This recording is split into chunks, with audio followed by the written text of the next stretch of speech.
हजरत मरियम वो पाकबाज और पाकीज़ा औरत हैं जिनके नाम पर कुरान मजीद में एक पूरी सूरत उतार दी गई। और कुरान पाक आपकी पैदाइश, परवरिश, किफालत और आपके यहाँ हजरत ईसा की पैदाइश के वाक़यात को खोल खोल कर बयान करता है ताकि लोग अल्लाह तबारक व तआला की महबूब बंदी के बारे में कोई शक व शुबा न रखें। हजरत मरियम अलैहिस्सलाम हजरत दाऊद अलैहिस्सलाम की नस्ल से ताल्लुक़ रखती हैं। आपके वालिद मोहतरम उस दौर में बनी इसराइल के इमाम नमाज थे और आपकी वालिदा मोहतरमा भी आबदा और जाहिदा खातून थी। उस दौर में अल्लाह ताला ने बनी इसराइल पर हजरत ज़करिया अलैहिस्सलाम को मबऊस फरमाया था। जब हजरत मरियम अलैहिस्सलाम के वालिदा के यहाँ औलाद नहीं थी तो उन्होंने अल्लाह के नाम पर ये नजर मानी कि अगर उनके यहाँ औलाद हुई तो वो उसे बैतुल मुक़द्दस की खिदमत के लिए वक़्फ़ कर देंगी। उस वक्त के रिवाज के मुताबिक जो लड़का अल्लाह ताला के नजर कर दिया जाता वो ना तो शादी करता था और ना ही दुनियावी मशागिल में दिलचस्पी लेता था, सिर्फ इबादत गाह की खिदमत करता और खुद इबादत में मशगूल रहता था। हजरत बीबी मरियम की वालिदा ने भी बेटे के अता करने की दुआ उसलिए की थी कि रिवाज के मुताबिक इबादत गाह की खिदमत के लिए तो सिर्फ लड़कों को कबूल किया जाता था, लड़कियों के लिए ये इजाजत नहीं थी। चुनांचे बेटे की जगह जब बेटी पैदा हुई तो माँ को ये फिक्र हो गई कि उसकी नजर कबूल नहीं होगी, क्योंकि दस्तूर के मुताबिक लड़की नजर करने की ममानत थी। उसी कश्मकश में अल्लाह ताला से ये दुआ की कि ए रब, मैंने तो लड़के की दरख्वास्त की थी,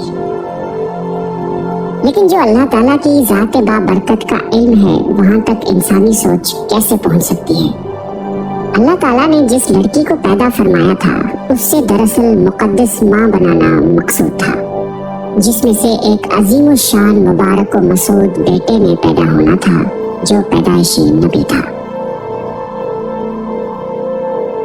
बहरहाल हजरत मरियम की पैदाइश हो जाती है और मुद्दत रज़ात ख़त्म होती है तो आप अलैहिस्सलाम की वालिदा मोहतरमा आपको बैतुल मुक़द्दस ले जाती हैं ताकि मुजावरों के सुपुर्द करके अपनी मन्नत पूरी करें।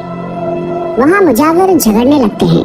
हर कोई ये चाह रखता है कि हजरत मरियम की किफालत उसके सुपुर्द की जाए। फिर यह फैसला हुआ कि मुजावरीन वो कलम जिससे वो तौरात लिखते थे पानी में छोड़ दें। जिसका कलम पानी के बहाव में बहने की बजाय उल्टा बहे वही हजरत मरियम की कफालत का हकदार होगा। इस मुकाबले में हजरत ज़करिया भी शामिल थे। उनके कलम को अल्लाह ताला ने पानी में बहाव के उल्टे तरफ बहाया और उनकी परवरिश के हकदार हो गए। और बीबी मरियम को अल्लाह की मंशा के मुताबिक हजरत ज़करिया की किफालत में दे दिया गया। हजरत ज़करिया की बीवी हजरत मरियम की खाला लगती थी, इसलिए उनसे बढ़कर उनकी परवरिश और कौन कर सकता था। इसी तरह हजरत मरियम बैतुल मुक़द्दस में रिहाइश पजीर हो गई। आपके लिए एक कमरा मखसूस कर दिया गया जहाँ हजरत ज़करिया के अलावा और कोई नहीं जा सकता था।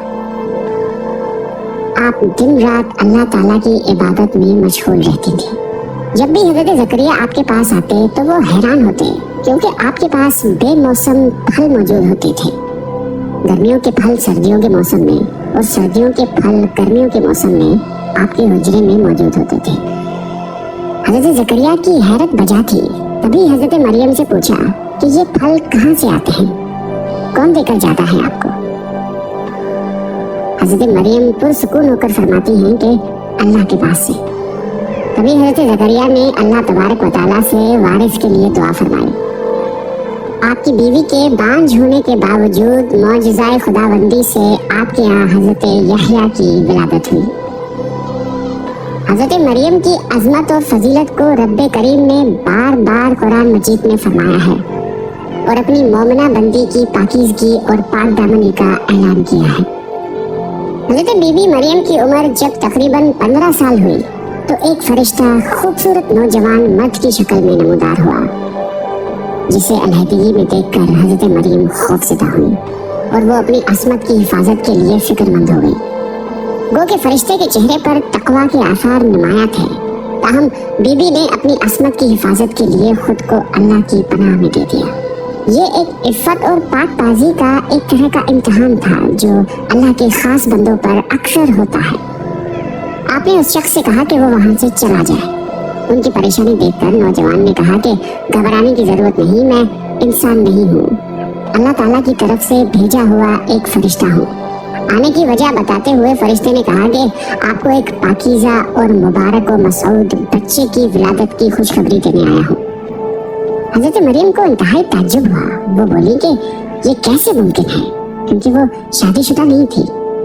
फरिश्ते ने कहा कि उससे पहले अल्लाह ताला हजरत आदम अलैहिस्सलाम को माँ और बाप दोनों के बगैर पैदा फरमा चुका है और हजरत हवा अलैहिस्सलाम को सिर्फ मर्द के वजूद से पैदा फरमाया गया। हजरत मरियम जब हामिला हुई तो एक दूर जगह चली गई। इस बारे में एक किस्सा कई बुजुर्गों ने जिक्र किया है कि जब आपका हमल जाहिर हुआ तो सबसे पहले बनी इसराइल के आबिद और जाहिद शख्स वहाब बिन मुनब्बा, जो आपके खालादार भाई थे, इंतहाई ताज्जुब में पूछा कि ए मरियम, क्या बीज के बगैर खेती उग सकती है? फरमाया जी हाँ। बताओ किसने पहली मर्तबा खेती को पैदा किया? फिर पूछा कि क्या बगैर मर्द के औलाद हो सकती है? फरमाया कि जी हाँ, अल्लाह ताला ने हजरत आदम को बगैर माँ बाप के पैदा फरमाया। फिर कहा कि अच्छा अपनी खबर दो। हजरत मरियम ने फरमाया कि अल्लाह ताला ने मुझे खुशखबरी दी है अपनी तरफ से एक निशानी, जिसका नाम मसीह ईसा बिन मरियम होगा, दुनिया और आखिरत में साहिब मर्तबा होगा और लोगों से बचपन और बुढ़ापे में कलाम करेगा। मोहम्मद बिन इसहाक फरमाते हैं कि जब हजरत मरियम के हामिला होने की खबर बनी इसराइल में आम हो गई तो बहुत से अफराद ने हजरत जकरिया के घर आना जाना बंद कर दिया और आप पर इल्जामात और बहतान लगाने लगे।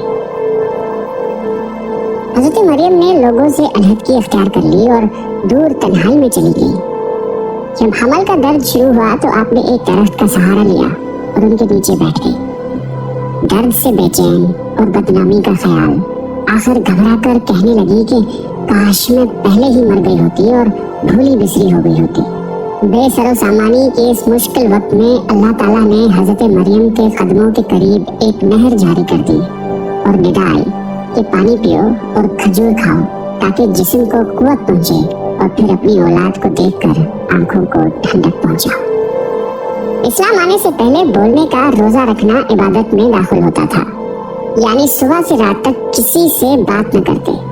बाद में ये हुक्म मनसूख हो गया, लिहाजा हजरत मरियम की परेशानी दूर करने के लिए कहा गया था कि तुमसे कोई शख्स इस बच्चे के बारे में पूछे तो इशारे से कह देना कि मैंने चुप का रोजा रखा है। जब हजरत मरियम को कुछ तसल्ली हुई और हजरत ईसा अलैहिस्सलाम पैदा हुए, फिर आप अपने बेटे को कौम के पास ले आए। कौम के लोग आपके गोद में बच्चा देखकर गजबनाक हो गए और आपकी इबादत गुजार और पाकीज़ा खानदान का हवाला देते हुए आपसे बदगुमान हुए और इल्जाम लगाना शुरू कर दिया। जब हालात बहुत तंग हो गए और सोच समझ के दरवाजे भी बंद हो गए, सिर्फ तवक्कल का मदार अल्लाह की जात ही रह गई, तब हजरत मरियम ने बच्चे की तरफ इशारा करते हुए कहा कि इस बच्चे से बात कर लो, तुम्हारे सारे सवाल के जवाब ये बच्चा देगा। सरकश लोगों ने कहा कि भला ये दूध पीता बच्चा हमारे सवालों के जवाब कैसे देगा, हम क्यों करें इससे गुफ्तगू। कौम का ये कलाम सुनकर हजरत ईसा ने तकरीर शुरू कर दी, जिसका जिक्र अल्लाह ताला ने कुरान मजीद में यूं फरमाया है। और जब बच्चे ने फरमाया, मैं हूँ अल्लाह का बंदा, उसने मुझे किताब दी और मुझे नबी किया, उसने मुझे मुबारक किया, मैं कहीं हूँ, मुझे नमाज और तकवा की ताकीद फरमाई, जब तक मैं जीऊँ अपनी माँ से अच्छा सलूक करने वाला और मुझे जबरदस्त बदबख्त नहीं बनाया। और सलामती है मुझ पर जिस दिन मैं पैदा हुआ और जिस दिन मैं मरूं और जिस दिन जिंदा उठाया जाऊंगा। हज़रत ईसा अलैहिस्सलाम की जिंदगी के मुताल्लिक इस्राएली रवायात में बेशुमार वाक़यात मौजूद हैं। उनमें से एक इंजील में है जो हज़रत वहब बिन मुनब्बा से मकतूल है। हज़रत ईसा की विलादत के शब्द फारिस के बादशाह ने आसमान पर एक नेक सितारा रोशन देखा। नजूमियों से दरियाफ्त किया तो बताया गया कि इस सितारे का तुलू किसी अजीम शान हस्ती की पैदाइश की खबर देता है जो मुल्क शाम में पैदा हुई है। बादशाह ने खुशबुओं के उम्दा तोहफे देकर एक वफद को मुल्क शाम रवाना किया। मुल्क शाम पहुंचकर वफद ने यहूदियों के बादशाह से तमाम हालात दरियाफ्त करना चाहे। वफद के ज़बानी वाक़या सुनकर बादशाह घबराया और फिर वफद को इजाज़त दे दी कि वो बच्चे के मुतालिक मालूमात हासिल कर लें। बारसियों के इस वफद ने बैतुल मुक़द्दस पहुंचकर हज़रत ईसा को देखा, वो सजदा ताज़ीम किया और चंद रोज़ वहाँ क़याम किया। उसी दौरान उस वफद के बाज आदमियों ने ख्वाब में अपने बादशाह को इस बच्चे का दुश्मन देखा। उन लोगों ने हजरत मरियम को अपना ख्वाब सुनाया और मशवरा दिया कि इस बच्चे को किसी महफूज जगह ले जाए। उसके बाद हजरत मरियम हजरत ईसा को लेकर मिस्र चली गई। जब हजरत ईसा की उम्र मुबारक 13 साल हुई तो बैतुल मुकद्दस वापस आ गई। बुखारी शरीफ में हजरत अबादा बिन सामत रजी अल्लाह ताला अन्हु से मरवी है कि रसूलुल्लाह सल्लल्लाहु अलैहि वसल्लम ने फरमाया कि जिसने गवाही दी कि अल्लाह के सिवा कोई माबूद नहीं, वो अकेला है, उसका कोई शरीक नहीं, और मोहम्मद सल्लल्लाहु अलैहि वसल्लम अल्लाह के बंदे और उसके रसूल हैं, और ईसा अल्लाह के बंदे और रसूल हैं, जिनको अल्लाह ने मरियम की गोद में डाला और उसकी रूह है, और जन्नत हक और जहन्नम